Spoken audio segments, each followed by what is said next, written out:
Hey guys, hope everyone's staying safe and doing you know as best you can to to maintain to be safe and maintain sanity and all that stuff. Um, you know as best you can to to maintain to be safe and maintain sanity and all that stuff. Um, the numbers here have been rising. Attributable to early opening, I would say. There's today is here. It's Friday, the 26th, and I just read a news article in Miami Herald, and it says that apparently like it's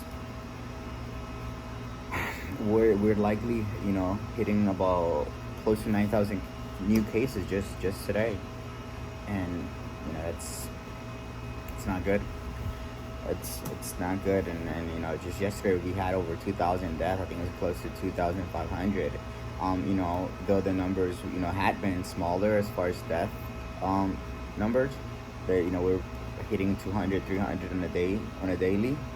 While the infections were like 300, 20,000, and I think yesterday and the day before that it was like 30,000 too.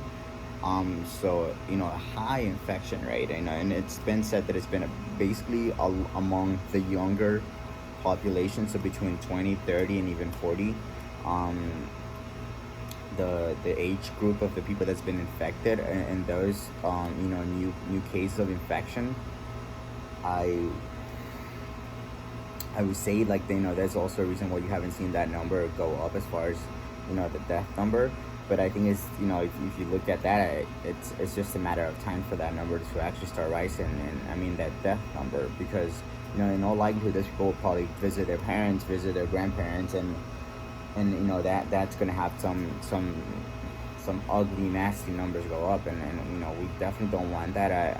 Just today there was a news article that in Texas, another it's Texas, Florida, Arizona, and California, the main four states have had like numbers go up.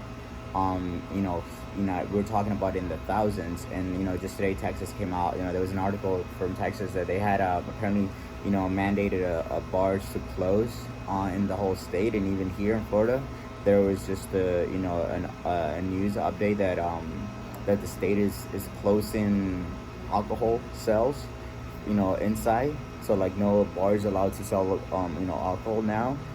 So I mean that kind of like it's like I guess it's pretty much closing bars. So like if you're not if you're not able to sell alcohol, like most people go there for that reason. So that's let's hope more things are closing up, because we are a very vulnerable place, because of the old age.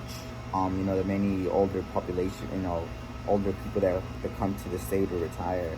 So just a few days ago there was also an article that dropped that said that many of the scientists were saying that we're likely to be the next hot spot, because and like I said, just in the last week or so, you've had we went from averaging out about 500, 400 new infection cases to 1,000, 2,000, 3,000, and now just in the last few days 5,000 to today, that it's likely to be 9,000, and it's definitely not a good thing.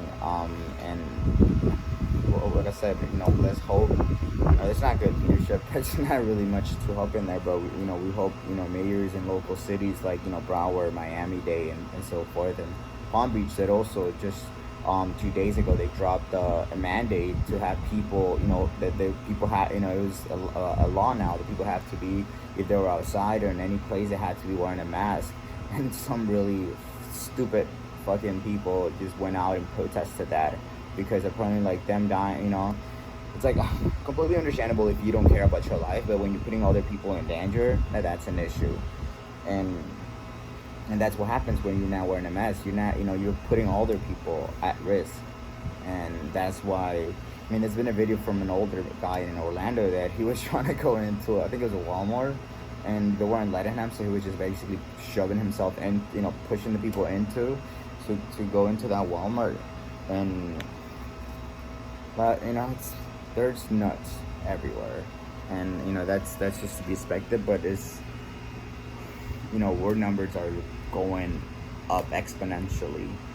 There was a graph of like major developed nations. You know, you have Germany, France, you know, Spain, Italy, all these major countries that have had like a really massive outbreaks in the beginning, back from March and April, that now are like completely, you know, continue to decline. But us, you know, we're like the only ones of those major developed countries, that are rising in number of infections. So, you know, that's a lot of work needs to be done, and like I said, like, you know, the current leadership has made things, you know, a lot worse. You know, they're to blame. Absolutely, they're to blame for what's happening here. And a bit of, you know, and quick switch to a little bit of more positive news, and that's been what happened in the primaries in New York and Kentucky. You know, I think this was Tuesday. I believe that was like the 22. Today's 26. That was the 22 to the 23rd.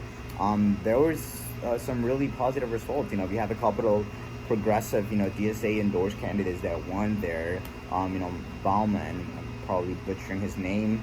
Mondare, I think was another one. AOC won her, you know, her race against, you know, a CNBC backed candidate that, you know, Wall Street apparently had like, you know, given her like millions of dollars to try to, you know, overthrow, you know, AOC, but she got freaking demolished. But I think her name is Cabrera, I think, and yeah, like it was like a 72% to like 15 or 16. Like she got demolished completely.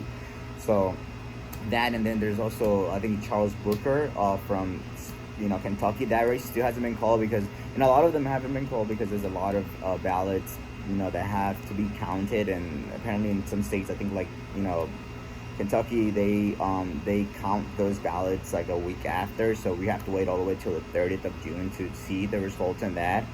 I'm not sure why that is, or, you know, how the lot is, to be honest with y'all. But yeah, so, you know, but right now in the numbers, she's up by like 3 percentage points. I think last time I checked it was like 45 to 41 or 42. So it's a close race, and it's good because, I mean, initially on the date of the race, like, you know, Amy McGrath, which is the sort of centrist, you know, Trump-like Democrat, was ahead. But, you know, as a lot of ballots of votes have been counted, and this from counties or cities that, you know, are very like much likely to go for Charles Booker, you know, Louisville and, you know, Jefferson County. So like, you know, we're hoping, and I mean, he said, you know, he's continued to say that he's very what's the word, not certain but confident that, you know, he's going to win that race. And I think that's going to be a huge you know, win for the progressive movement. And I mean, we've seen this already in you know, in past Tuesday in New York. You know, they you know, Engels, I think, what's the name of the guy that, you know, was defeated by Michael Bowman, I don't know how to say that. He was ranked, you know, he was in the higher rank of the Democratic leadership. This guy, I think he was like the leader of the Foreign Affairs Committee, if I'm not mistaken. So, you know, and he was basically endorsed by Clinton. He was endorsed by Pelosi. He was endorsed by Schumer. He was endorsed by like every major Democrat establishment figure. And then you have the other guy, you know, the other better candidate being backed by Bernie Sanders, AOC, and all these major progressive, you know, like he's a Justice Democrats, DSA endorse him. And, you know, you see, you know, that now like progressive is actually having some type of momentum, and it's definitely a good thing. You know, we want that continuing forward. We want Pelosi and Schumer to feel like they're at risk of losing, because they are. They certainly are. And, you know, it's like a sort of like, you know, we're a new generation with new ideas, and, you know, we're pushing that envelope. Like, you know, it's like change needs to happen. We're not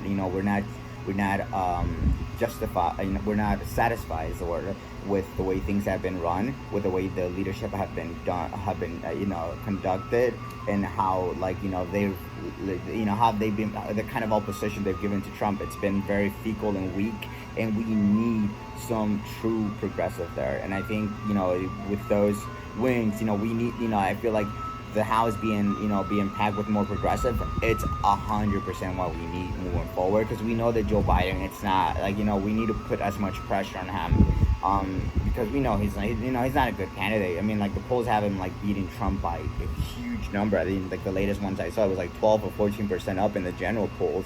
Trump needs to go. There's no doubt about that. He needs to be out. Like, he needs to be put in prison for all we care.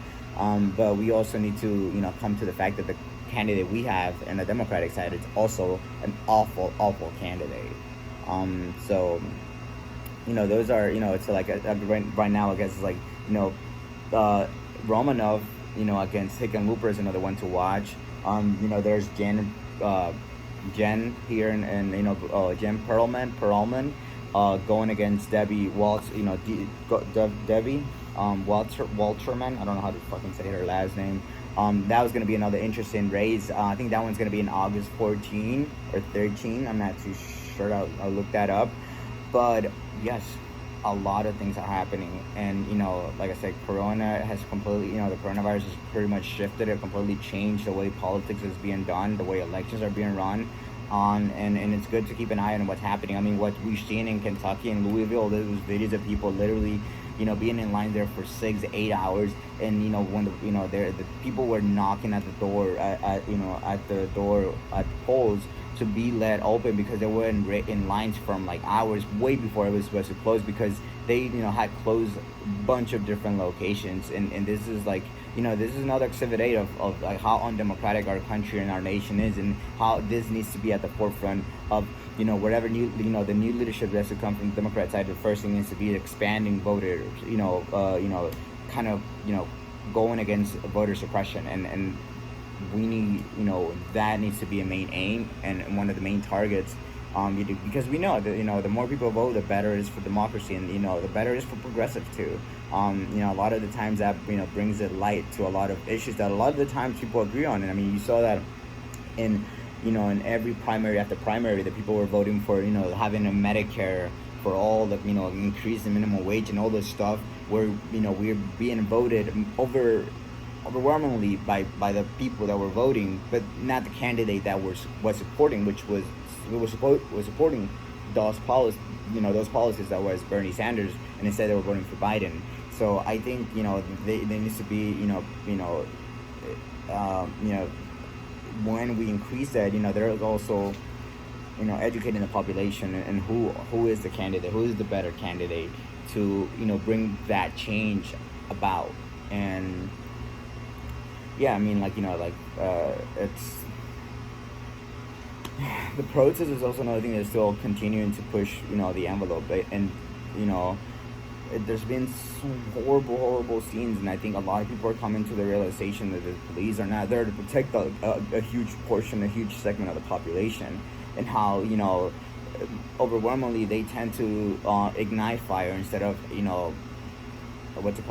calm it down or better our society. So it's interesting to see what's happening in Minnesota. A lot of other major cities, like in California, I think Oakland just took a chunk of the money that was going to police funds, for the social programs.